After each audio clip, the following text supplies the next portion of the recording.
Selamat pagi, teman-teman semua. Apa kabar hari ini? Semoga semuanya sehat dan penuh semangat.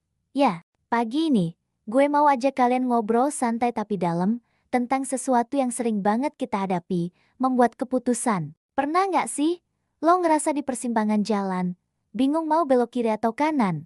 Atau mungkin, lo pernah ngambil keputusan terus akhirnya nyesel banget dan mikir, coba aja gue pikirin lagi kemarin. Nah, pas banget.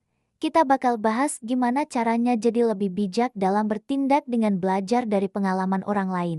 Ada satu ayat keren dari Amsal 13 ayat 16 yang bunyinya gini, setiap orang bijaksana bertindak dengan akal budinya, tetapi semua orang bodoh membenturkan kepala. Keren, kan? Ayat ini kayak ngasih kita lampu hijau buat mikir dulu sebelum bertindak. Jangan sampai kita jadi kayak orang yang membenturkan kepala ke tembok, udah tahu sakit tapi diulang-ulang terus. Akal budi yang kita punya itu anugerah dari Tuhan.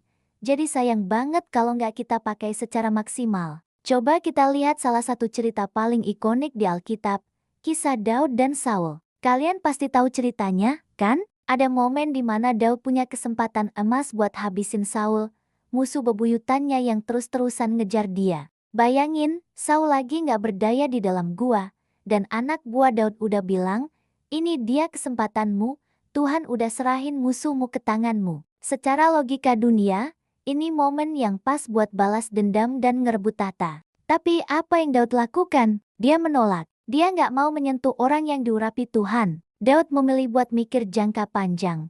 Pakai akal budinya. Dia nggak cuma mikirin keuntungan sesaat, tapi juga konsekuensi dari perbuatannya di hadapan Tuhan dan rakyatnya kelak. Dari sini kita belajar, kebijaksanaan itu bukan soal seberapa cepat kita ambil kesempatan, tapi seberapa dalam kita mempertimbangkan semuanya sebelum bertindak. Nah, mungkin lo bertanya, gimana caranya gue bisa belajar kayak Daud? Gue kan bukan raja, tenang, kita semua bisa kok.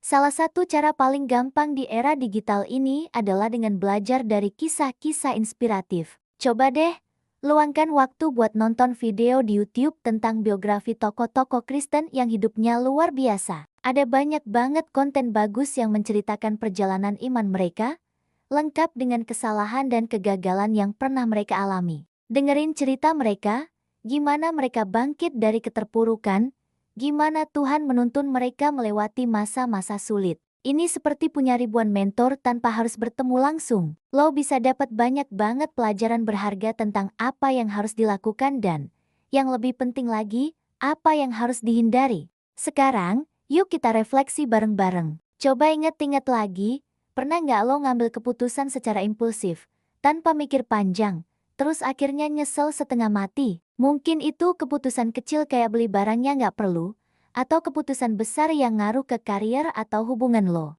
Gue yakin, kita semua pernah ngalamin itu. Pertanyaannya sekarang adalah, gimana caranya supaya kita nggak jatuh ke lubang yang sama lagi? Salah satu langkah praktisnya adalah cari mentor atau teman rohani yang bisa lo percaya. Ajak mereka ngobrol, minta masukan. Jangan malu buat ngakuin kalau lo lagi bingung. Mendengar perspektif orang lain yang lebih berpengalaman itu bisa membuka mata kita dan mencegah kita dari membuat kesalahan yang nggak perlu. Ingat, akal budi kita itu adalah anugerah terindah dari Tuhan. Jadi, mari kita pakai anugerah itu dengan sebaik-baiknya. Sebelum kita tutup, mari kita ambil waktu sejenak untuk berdoa bersama. Tuhan Bapa yang baik, terima kasih untuk pagi yang indah ini. Terima kasih untuk firman-Mu yang selalu jadi pelita bagi langkah kami. Ajar kami, ya Bapa, untuk tidak hanya belajar dari kesalahan kami sendiri, tapi juga dari kesalahan dan pengalaman orang lain. Berikan kami kerendahan hati untuk mendengar nasihat dan keberanian untuk menolak godaan yang membawa penyesalan. Pakai kami untuk menjadi pribadi yang bijaksana dalam setiap perkataan dan perbuatan. Biarlah hidup kami memuliakan nama-Mu. Di dalam nama Tuhan Yesus, kami berdoa dan mengucap syukur. Amin. Terima kasih banyak sudah nonton dan merenung bareng hari ini. Jangan lupa untuk like, komen, dan subscribe supaya kita bisa terus bertumbuh bersama. Sampai jumpa di video selanjutnya. Tuhan memberkati.